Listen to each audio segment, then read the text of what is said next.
Well, howdy, everybody, and welcome back to the farm. Today's episode is Volume 2 of Why Stanley Kubrick. In the last episode on Stanley Kubrick, we covered Dr. Strangelove, or How I Learned to Stop Worrying and Loved the Bomb. And then we covered 2001, A Space Odyssey. He had done films before then, but with those two films, he stepped well outside of the norms of the studio system that had ruled everything up until the very late 60s. So with the critical success of both Dr. Strangelove and 2001, Stanley Kubrick was in an enviable and unusual position of being sort of an old master, a guy who had started in the 50s, a guy who had experience with the old classic Hollywood studio system. And then when the studio system started to fall apart with movies like Easy Rider and other low-budget movies that make a huge cultural impact, Kubrick wanted to sort of cement his place in this new world of film. And so instead of another giant, expensive spectacular like he did with 2001, he was smart enough to know that that era was sort of over, and he was committed to making a very low-budget, small-scale movie that would show that he could do a simple story with a low budget. Once again, to cement his place in the new environment where budgets were a big thing. Studios were not selling tickets like they used to, and so they were really clamping down on the money. Now, I'm sort of overstating Kubrick's love for the new kind of cinema, because going into A Clockwork Orange, his plan was that he would make this low-budget movie. It would make some money because it didn't have to sell that many tickets to make money. And it would just be this nice little movie. And then he could go on to make another big, expensive, old-fashioned movie, which is, at this point at least, still where his heart seemed to be. Because he had this dream of making a movie about the life of Napoleon, which Ridley Scott attempted recently with Joaquin Phoenix. But in typical Kubrick style, he had been researching this film for years and had been investigating old methods of making costumes and investigating ways to shoot the film in a way that wouldn't look like typical Hollywood. And as some of you may know, the Napoleon movie never materialized. And in large part for the reasons you might guess. It was just too expensive. And Kubrick had to scale down his story to one that, instead of massive infantry and cavalry and naval battles, his movie Barry Lyndon had a couple of small battles and lots of duels, which didn't require you to pay thousands of dollars per hour on extras. So note that A Clockwork Orange came out in 1971. 2001 was 1968. So Kubrick was filming A Clockwork Orange less than 3 years after 2001. Kubrick worked quickly because he was apparently a huge fan of the author of the novel A Clockwork Orange, and that writer was a British writer named Anthony Burgess.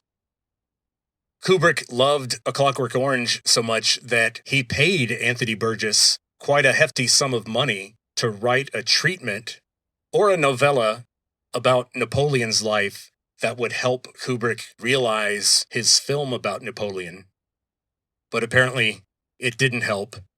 When Kubrick read it, he simply wrote a letter to Anthony Burgess stating that it was not very helpful toward this goal.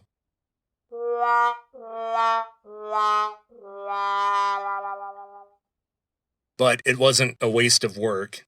Anthony Burgess went ahead and published it as a book called Napoleon Symphony, which went on to great acclaim. So he and Kubrick didn't have a falling out. Unlike the way that Kubrick had the falling out with Stephen King when he was shooting The Shining. But that's for the next volume. And so, like I said, the making of 2001 was extremely slow and extremely stressful, and it involved a lot of fights with the studio and cost overruns. And so Kubrick wanted to sort of maybe repair his reputation a bit and quickly shoot a small budget movie. In fact, he was committed to making the movie on just $2 million. That would be closer to $20 million now, but still, a $20 million movie now would be considered cheap. And even in 1971, $2 million was a tiny budget. And the producer of the film actually thought it was a typo when he first saw the budget. And so, the fact that Kubrick had different career goals for A Clockwork Orange, the fact that it was based on a novel that he loved, and he didn't sort of co-write it along the way while he made it, the way he did with 2001, with Arthur C. Clarke. And he didn't take a novel that originally was dramatic, like the novel that Dr. Strangelove is based on. It was originally a very serious story exploring how accidental nuclear war could actually happen. But Kubrick took it, kept most of the facts, made some of the characters exaggerated, and turned it into a comedy. But for the first time, Kubrick was determined to be as faithful to the book as possible and still maintain that small budget and only make adjustments that you have to make in order to convert a literary work into a film work. And so the result is what Steven Spielberg called the first punk rock movie. And it has a lot to do with the fact that it's about youth culture in the near future, a dark and dangerous future where young people are not supervised and there are gangs that just go around and rob and rape people all night. And the government is very weak and everyone's broke, except for a small group of elites. The justice system is perverse and mostly just tortures people. So in other words, it's a very realistic film. It's a lot like the future we might be headed for. And so the other thing we'll say about the two films that we're talking about today is that they're considered Kubrick's British films because they were based on books that were written by British authors. They were both shot in Britain. And during the production of these movies in the early 70s, Kubrick began to spend more and more time in England. And by the time he was shooting The Shining or Full Metal Jacket, he had been living exclusively in Great Britain for years. And we'll talk about the effect that had on The Shining, because famously, The Shining was supposed to be set in Colorado, but some of it was still shot on a soundstage at great expense. But we'll talk about that later. Now, let's talk more in detail about A Clockwork Orange, one of the most beautifully photographed and well-made films of all time.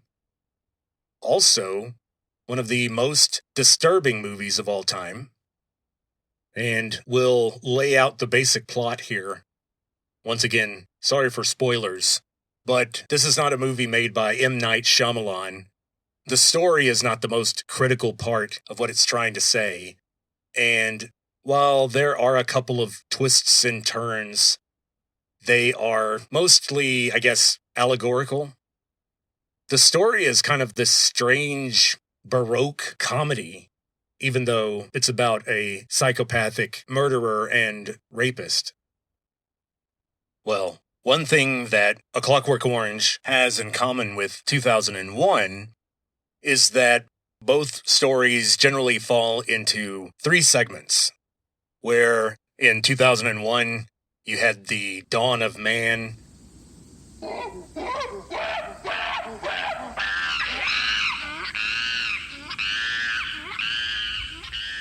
Then we jump ahead to presumably the year 2001.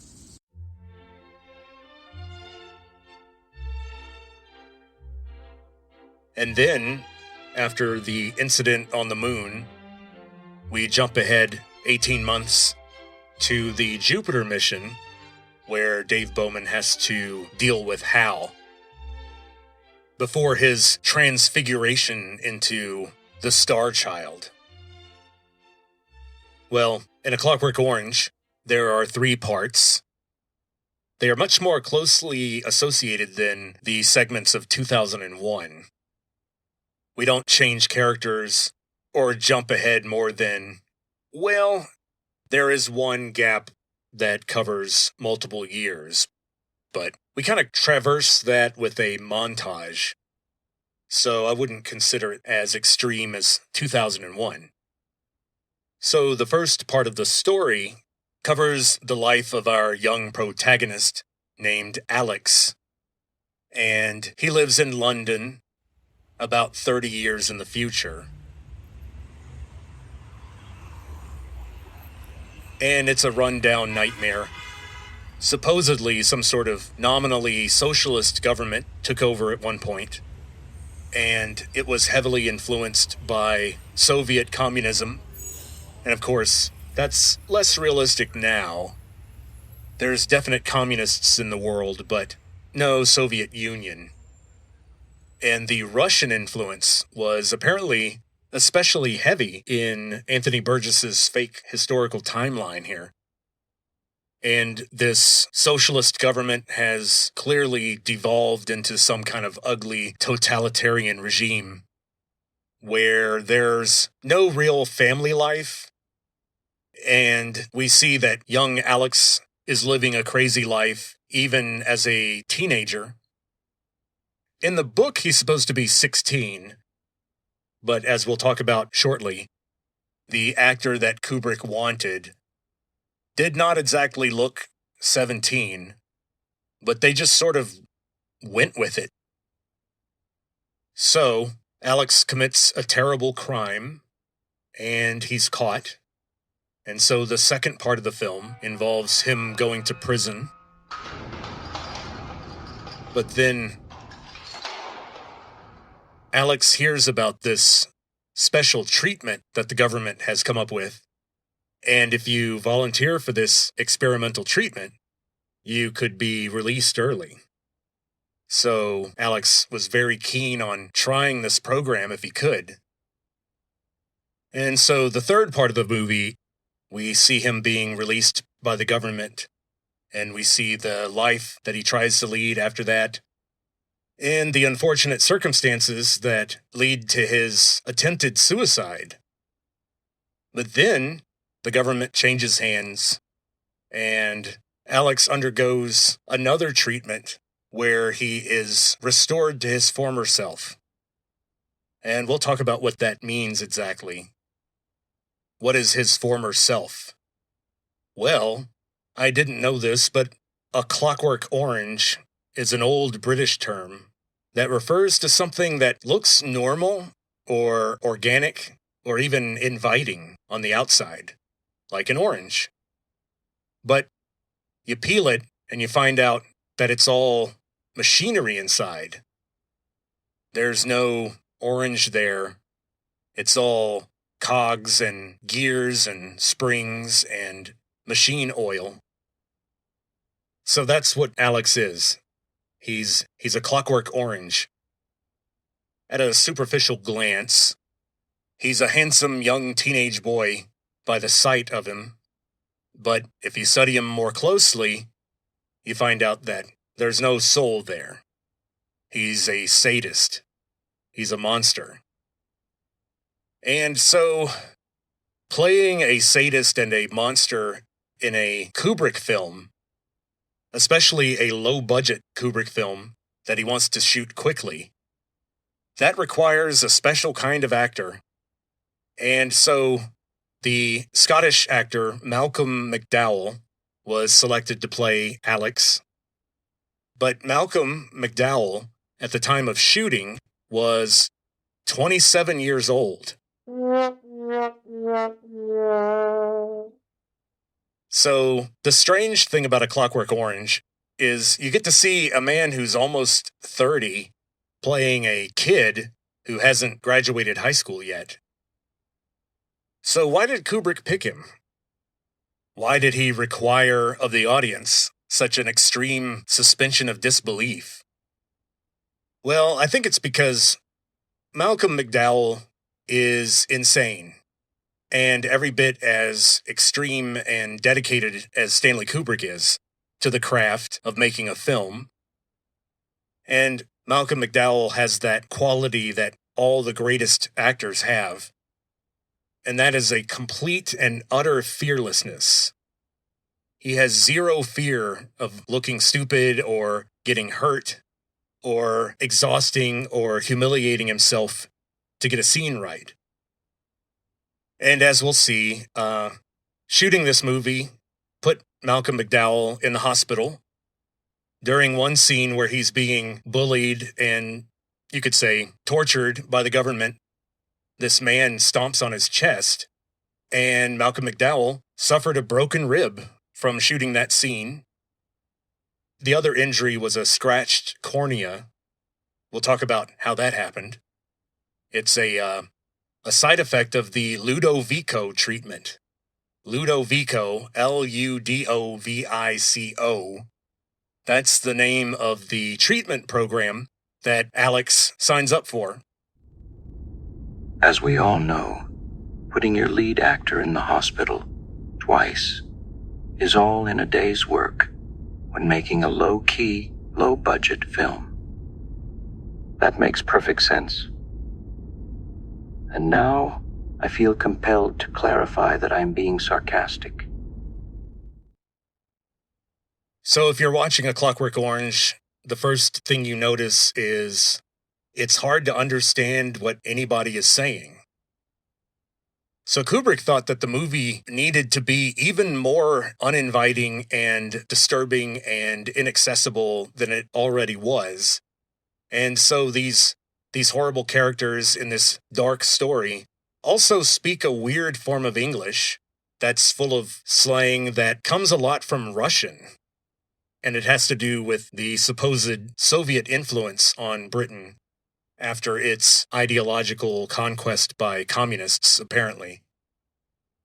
And so let's talk a little bit more about this weird world that Alex finds himself in. A Clockwork Orange is a great example of how Kubrick's movies have great world building. They all seem to live inside their own world, and they have their own internal logic. That creates a more immersive movie-going experience, I think. So let's talk more about how these people talk. What the heck is Alex saying? And we don't get a lot of introductory material or time to process this new lingo, because the very first frame of the movie is just this pure red screen that's kind of hard to look at, and the stern classical music starts, and it's a piece from Handel. Then the screen turns completely blue, and then we see Alex's face. Now, this shot is pretty famous. It's the one where Alex is wearing his black bowler hat, and he has fake eyelashes on just one eye, and the effect is strange because somebody has gone through and sort of cut out every other eyelash from the fake eyelashes, so that when he puts it on, it gives a really exaggerated costume effect. And he's staring up from under the brim of his bowler, at the camera with a very sinister, unhinged kind of look. And it's something Kubrick became known for. They call it the Kubrick stare. And Jack Nicholson mastered it in The Shining. There's more than a few shots of him looking like that. And I think this convention of Kubrick came from the idea that when people have extreme neurological distress, they tend to have strange eye movements. And I guess for Kubrick, it was a sign of someone breaking with reality, because that is not an expression that normal people do. Unless they are having a psychotic break, or they're so enraged that they've lost control of themselves. So we get a crazy look, we get a crazy person staring in our face, and the stern classical music, and then the camera starts to dolly backward. We're moving away from this guy's face to reveal the Korova milk bar. The movie opens in this little hole-in-the-wall place, kind of an intimate lounge. And here they only serve milk plus, which is milk laced with various powerful psychoactive drugs, some of which cause you to either be more prone to violence or you enjoy it more when you do it. And so the last piece of the puzzle from that first shot of Alex, the last bit of world building that falls on the viewer all at once, is the weird language. And it can be hard to understand the voiceover because the narrator is Alex himself. And it's kind of weird having this sort of friendly, favorable narration from a serial murderer and rapist, as we'll find out. But one thing that is explained in the book, but is not really explained in the movie at all, is why do the young people who've fallen into this gangster counterculture, why do they use these strange words where the adults really don't? Well, the new lingo is called NADSAT in the book. And I think it's one thing that Kubrick loved about the movie, is that it was a very thoughtfully realized and plausible near future for our culture. And what had happened was England and the UK became ruled by INGSOC, INGSOC,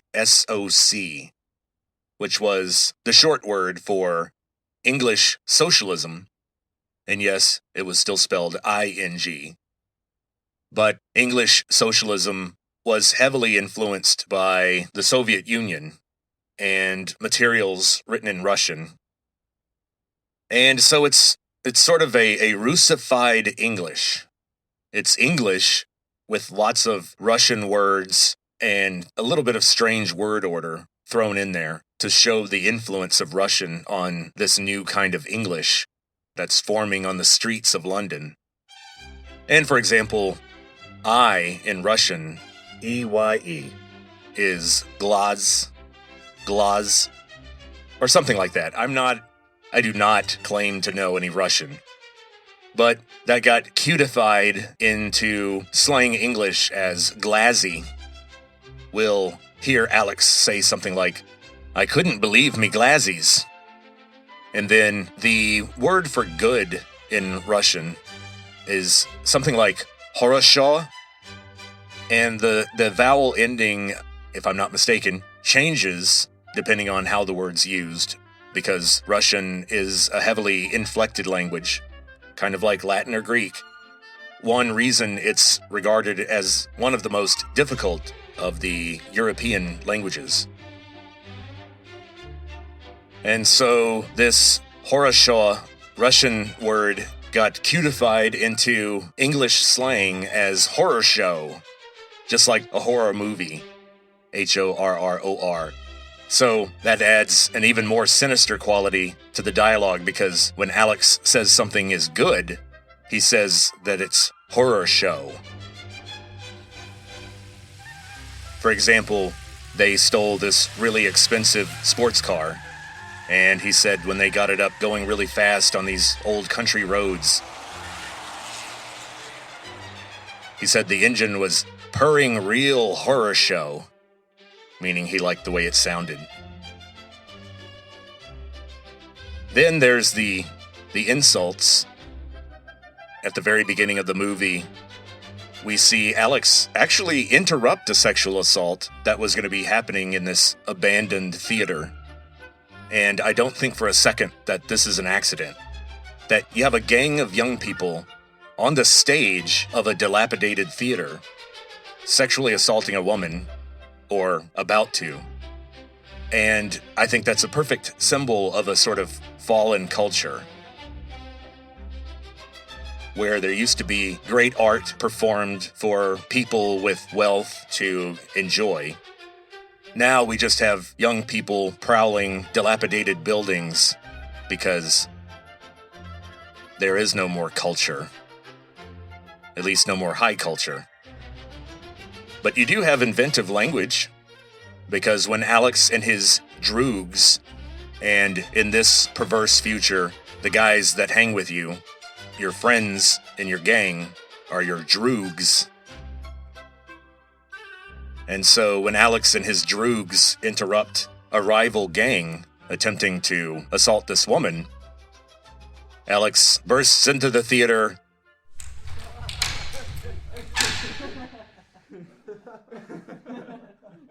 and challenges their leader to a fight. And Alex calls the guy a globby bottle of stinking chip oil.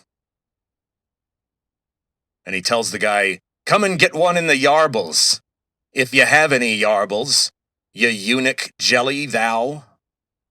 So you have to kind of figure out from context that yarbles must be testicles, and that's why the eunuch jelly insult makes sense later.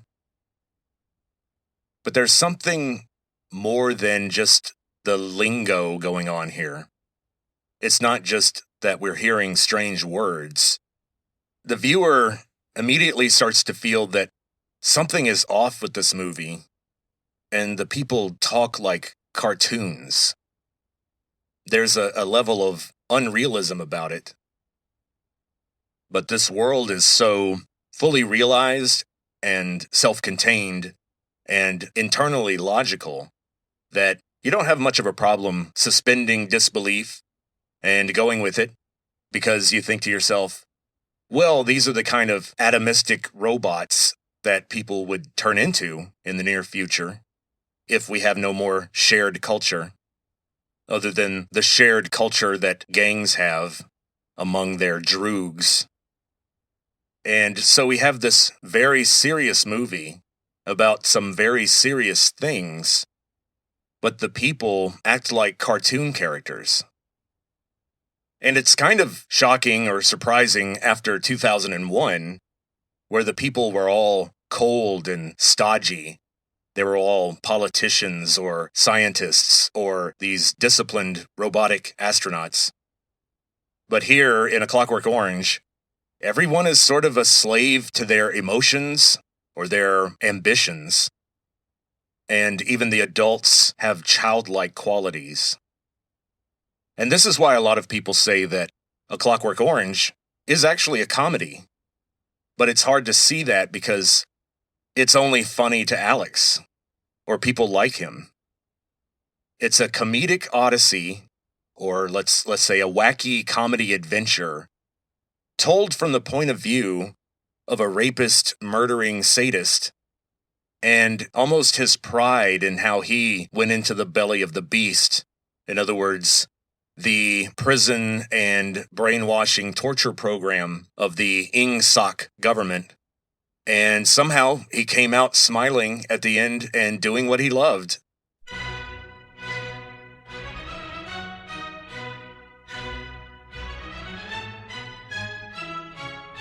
And before we move on, we have to mention the role that classical music plays in this movie. And the role is huge. I wonder if that's one reason Kubrick wanted to turn this novel into a movie. Because in the novel, Alex is a deeply devoted fan of Ludwig van Beethoven. Beethoven's Ninth Symphony, or parts of it, play throughout the whole movie. Even during the scenes of horrible violence, or even torture, which creates a very strange vibe.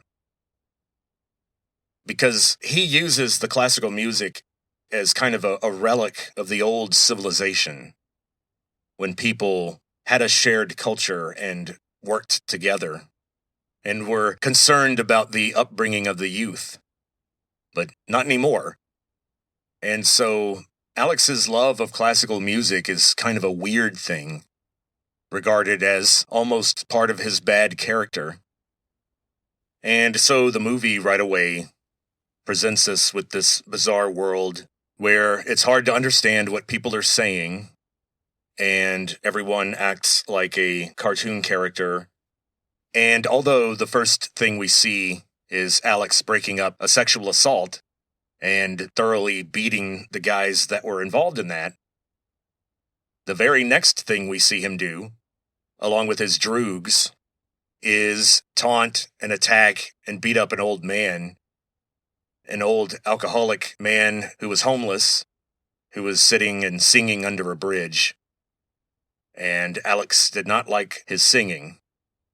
And so we see that Alex has this lifestyle where he never goes to school, and his parents don't seem to care.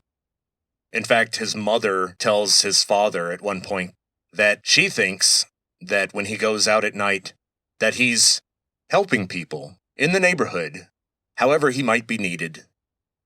So that's how out of touch his parents are, while Alex has a drawer under his bed full of cash and watches and jewelry that he's stolen from people, either alive or dead.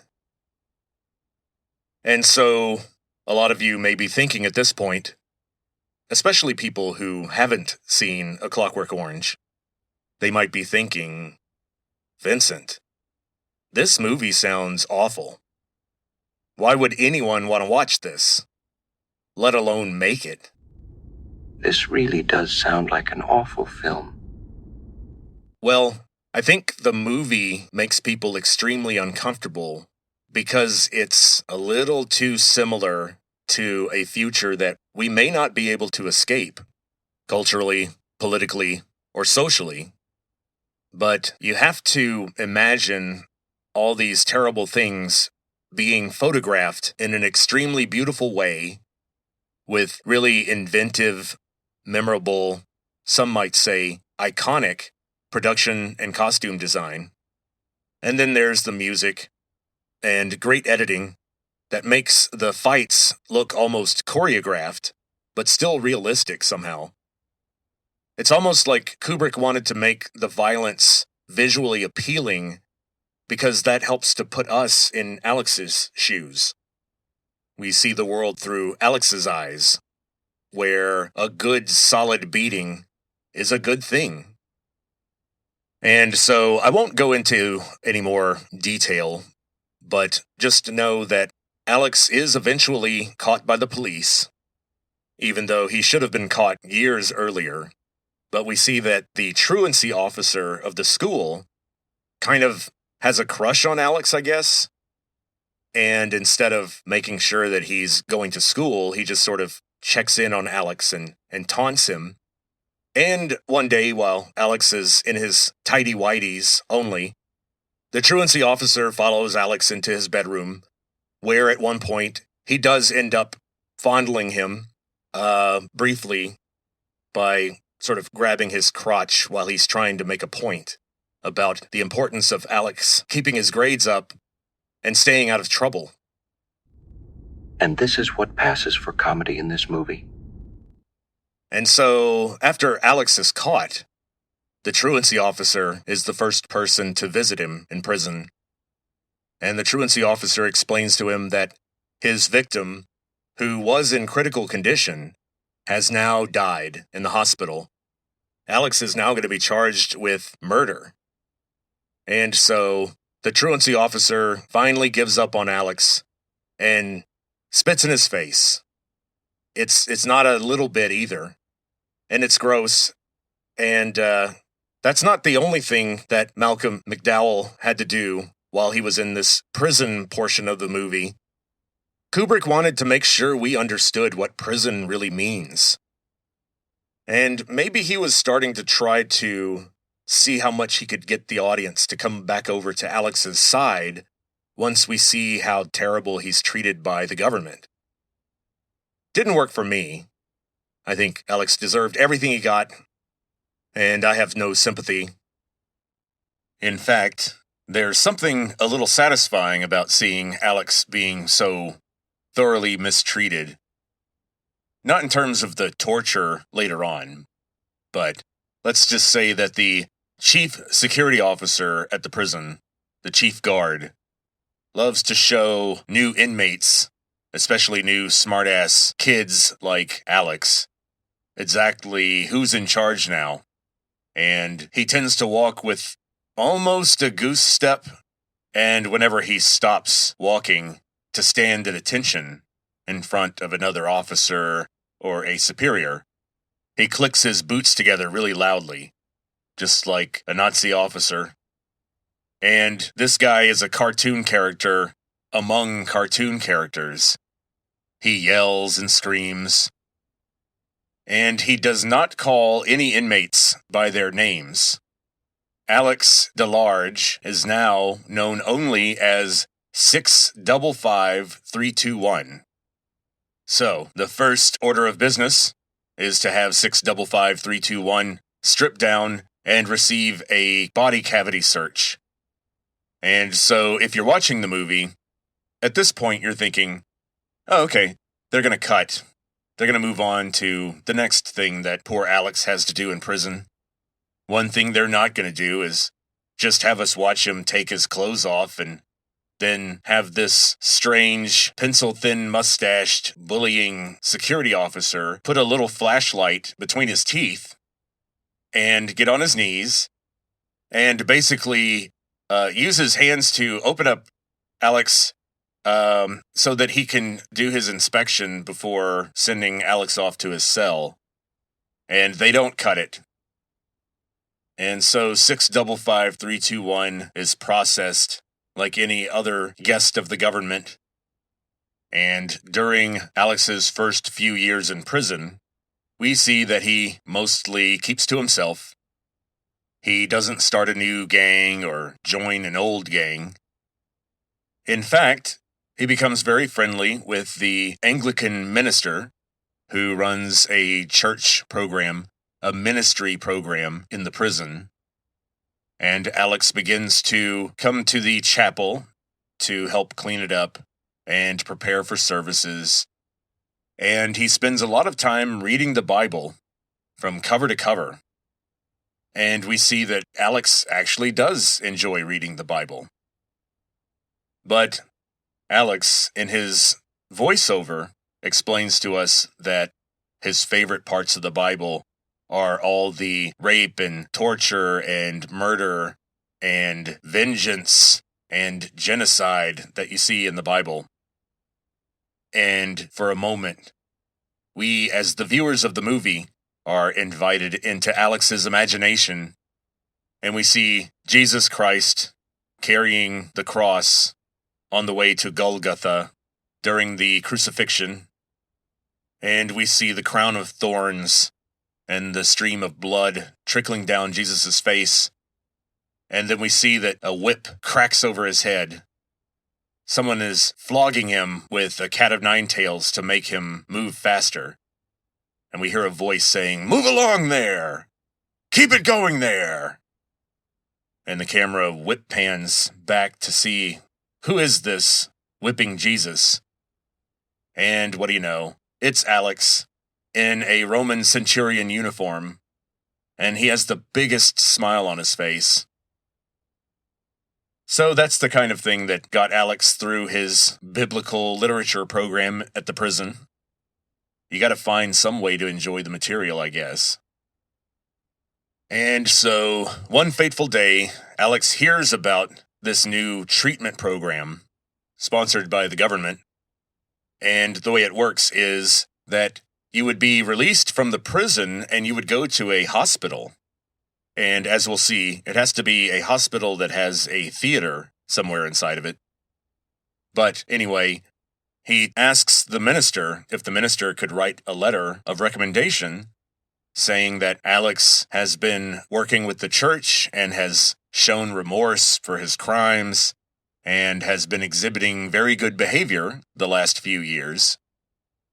The minister is reluctant, though.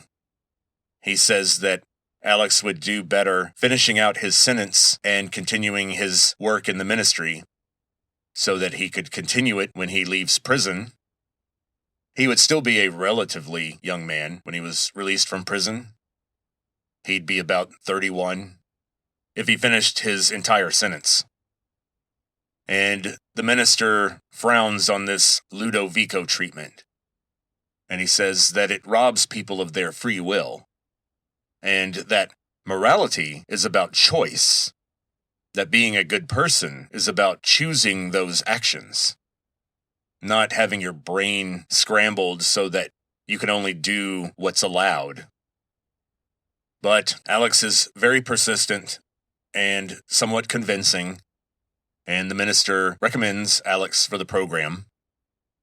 And so we move into the treatment phase of the film, and we see Alex being marched into the hospital and reluctantly released and handed over by the bullying chief security officer, who will not see Alex again until after the treatment is over.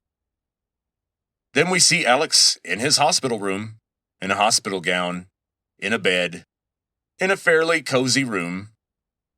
Then the physician's assistant comes in, and she's this stern older woman, sort of the scary nurse archetype. And she has a little steel cart, and there's a few vials and some preparation to do some injections. And Alex starts to get a little nervous, and he asks the nurse, "So what's this treatment gonna be like? What are we gonna do?" And we see the physician's assistant purse her lips as though she's gonna be concealing information, or at least not giving all of the full picture. And she tells him, "Oh, we're just gonna show you some films." Meanwhile, the camera locks onto the label on one of these little vials, and it says CRM 114. Serum 114. They never explain what the CRM stands for, so people have just called it Serum 114 for short. And so we find out that these injections are designed to produce a deep feeling of dread, fear, nausea, and helplessness. And it just makes you want to curl up in a fetal position and close your eyes and escape. But unfortunately, when Alex is injected with this, he can't escape. What they do is they take him to that theater, and they put him in a special chair right in front of the screen.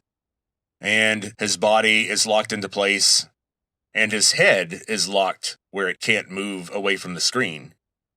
They really, really want Alex to see this screen and not be able to look away from it. And so, of course, a normal person at that point could still close their eyes or look away, but they didn't want that.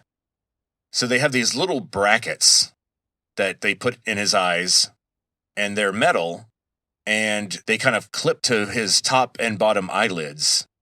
And you can sort of widen the aperture to make the metal clamps basically hold his eyelids open. He's got his eyes bugged open like that. The screen is so close he can't really look away to not see what's on the screen. And then there's another physician's assistant who sits next to him in that theater, and his only job is to, at certain intervals, take an eyedropper and drop some artificial tears onto Alex's eyes so that his eyes wouldn't dry out because he can't blink thanks to the metal clamps. And so I have to add that in the days before CGI And when you have an insane director and an insane actor working together on a low-budget movie, they're gonna just agree to just do it for real. So I don't even know where you get these kind of eye clamps. I suppose any medical supply store sells those because they seem to be ideal for eye surgery. And so they actually just got a pair of those, and Kubrick had them applied to his lead actor's eyes and proceeded to do day-long shoots, basically having him squirming and screaming in the front row over and over again. And so during one of the applications of these clamps, they accidentally scratched Malcolm McDowell's cornea, and he couldn't see through that eye for a certain period of time. And so now we have to explain, why did they want to clamp his eyes open? What was so important that they needed him to see? Well, they made him watch these horrific graphic videos of violence and sexual assault and torture. So basically, the idea is some sort of Pavlovian conditioning. The idea is that slowly but surely, in the deep primitive parts of Alex's brain, the neurons will begin to rewire, I guess, so that Alex's brain begins to associate violence and, in particular, sexual aggression and any feelings of sadism. And so the idea is that Alex would become incapable of these actions or even of these thoughts without becoming violently ill and collapsing into a helpless state. And so, in the next volume, we're going to resume Alex's story, and we'll talk about the third and final portion of the film that shows us some of the sad and unexpected consequences of Alex's treatment. I apologize for not talking about Barry Lyndon more than a couple of sentences in this episode. We will definitely end Clockwork Orange and move on to Barry Lyndon, which is a much, much less well-known movie. It's almost like Barry Lyndon is kind of known as, quote, that boring movie he did between A Clockwork Orange and The Shining, end quote. Well, I would say that in some places, Barry Lyndon is more exciting than The Shining. After all, you get Napoleonic-style battles, 2 pistol duels, and 1 rapier duel. That's pretty cool. And a couple of physical fights thrown in there. There's also a little bit of genuine romance. There's a real love story. Well, one story that's a little bit of love mixed with ambition, and then a real love story that is just sort of young, idealized puppy love.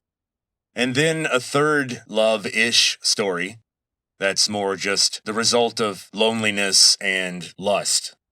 So long story short, Barry Lyndon is a very human movie about human feelings and normal human people, which is kind of a stretch for Kubrick at this point.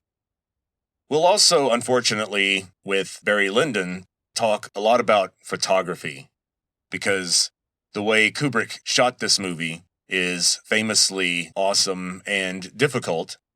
It's literally probably the most beautiful movie ever made, in terms of how good the photography is in every frame. Every frame of Barry Lyndon looks like one of those old classic paintings by one of the old masters. Kubrick literally looked at these paintings to make his storyboards. He didn't look at old films. Another reason Kubrick is great. So hopefully I'm starting to paint a picture of what this guy is like and why I admire him. It's the fact that he's willing to go all the way. When he makes a movie, he leaves it all on the field. His attitude toward the actors was always, look, guys, we're all getting paid to play make-believe, so we may as well take it seriously and make some great art while we're at it. And as you can see with The Clockwork Orange, he was also a very intelligent person, in the old Roman sense of intelligence, which is not what kind of math questions can you answer right out of your head, but do you make good choices in life? Do you marry the right person? Do you go for the right kind of jobs? Do you manage your career well? Do you maintain your personal health and hygiene? These are the questions that really matter in the end. The questions that affect the quality of your life. Now, in terms of Kubrick's health or personal life, maybe he made some mistakes. But in terms of managing his career as a filmmaker, I think he did a pretty good job. Because he saw the writing on the wall. He looked at what do the times dictate? What's going on out there in the world? And he didn't just sit in his Hollywood ivory tower and sit on his laurels and sort of become a relic of the past. He was determined to move forward.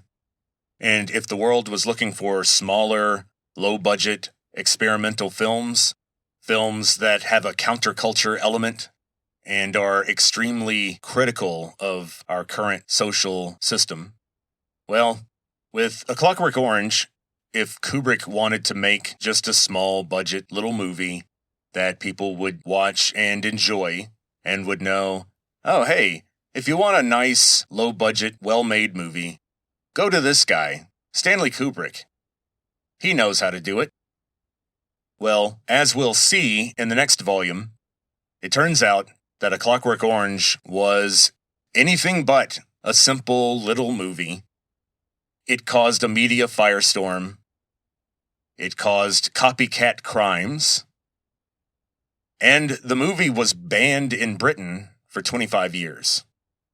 And if you're listening carefully to my description of the movie, then that shouldn't be a surprise, especially when you look at how it depicts the near-future government of the UK. And so, in the next volume, we'll find out what will life be like for Alex after he's released. Will he get to go back home? Will he turn his life around? Will he become a law-abiding, productive citizen? And I apologize again for not getting to Barry Lyndon. What do you know? I started talking about movies, and I talked too much and too long. That's never happened before. Ask my wife. When I start talking about movies, I'll give you a good solid minute, and that's it. I hate talking about movies. I especially hate Stanley Kubrick, because he makes these really difficult, complex movies that if you just think about them, you'll never get anywhere. A Stanley Kubrick movie has to be overthought. You can't overthink a Kubrick movie, but I still try. That's why I love them. And so, you're not missing much with Barry Lyndon, because with Barry Lyndon, I'm going to branch off into photography. And let me tell you, photography talk bores everybody. When I did photography for a long time, one thing I noticed is that people are cool with looking at your photos. They're interested in seeing what your photographs look like. But boy, they do not want to hear about what kind of lens you used, or how you managed the light. Nobody cares. But anyway, the result is the most beautiful movie ever photographed. But I'll have to repeat, Barry Lyndon is not the most entertaining movie ever made. Of course, I regard that as an imperfection, because films are supposed to be engaging from the first frame to the last. If you want to think about what I consider a perfect movie, I think Goodfellas by Martin Scorsese is a perfect movie, from the first frame to the last. It has a flowing rhythm that doesn't stop. The acting is amazing. The story has a lot of complexity. But we're not talking about fun movies. We're not talking about beauty and goodness and loving kindness. Nope. We're talking about Stanley Kubrick. This cold, unflinching eye on the universe. But I think that kind of dry judgment, that kind of ruthless criticism of our society, of human nature, is necessary. It can't all be puppies and rainbows. And so in the next volume, we'll cover the end of A Clockwork Orange and Barry Lyndon, and I suspect that I'll finish talking about Barry Lyndon because I will control myself when it comes to the photography talk. And that'll give us some time to start laying the groundwork for our discussion of The Shining. And so more on that in the next volume. And so, until then, talk to you later.